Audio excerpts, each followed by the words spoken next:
While Victorians try to rebuild their lives after the fires, Queenslanders are cleaning up after a natural disaster left parts of their state underwater. It's the wet season in the north of Australia, so cyclones and monsoonal rain are expected. But not this bad. It's the worst floods in the region's history. Catherine finds out more and takes a look at how floods happen.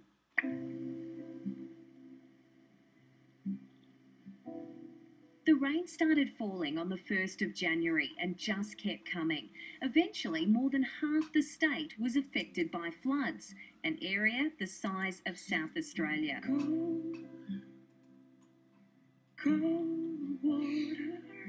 Whole towns were swamped, major roads blocked, homes, businesses and farms destroyed, and animals killed. Ingham, north of Townsville, was the worst affected. It was hit by 2 major floods in 1 week. That was the second time. The first time came into about the top of the fridge. Devastating, really. I've been here for 68 years now. I've never seen it like this before. Many people had to be rescued, and the local school was turned into an evacuation centre. The Cartwrights were stuck in their home for more than a week. We've had water downstairs in our house, neck deep. We've lost everything that was downstairs with the beds, fridges, computers. It's been our first flood in town, and it's quite scary to know that this might happen in the next year or so. Boats and helicopters had to be used to get fresh food and medicine to people. The wildlife also suffered. Many animals got washed away. I've seen a 1.5 metre crocodile over near the creek. I've seen wallabies swimming for their lives. Plenty of snakes. This freshwater croc got run over trying to cross a road. It survived, but it busted the car's tyre. So how did this flood happen?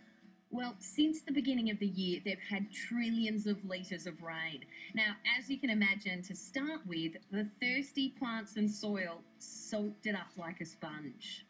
But after a while, the ground became saturated, and when it couldn't take any more, the water ran off. It rushed to find lower ground, rivers, creeks or dams. But when they filled up and had more water than they could handle, they burst their banks, and that caused even more flooding. Seasons in one day. But as well as long periods of heavy rain, there was another type of flooding called a flash flood. That's when you get lots of rain in a really short space of time. It's dangerous because the gushing water can carry away cars and people. Even when you're feeling warm. Now, after a flood has happened, hilly places can drain the water away quite quickly. But in flat areas, the water sticks around for a really long time. And that's a problem because sewerage and dead things can pollute the water and make people quite sick. Even when the water does eventually drain away, it leaves behind a mess that's expensive to clean up.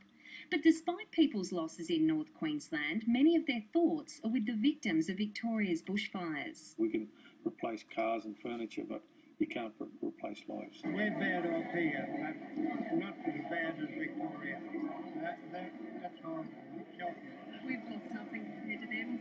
It's been a really tough time for many Australians, but everyone's doing their bit to try to get people back on their feet.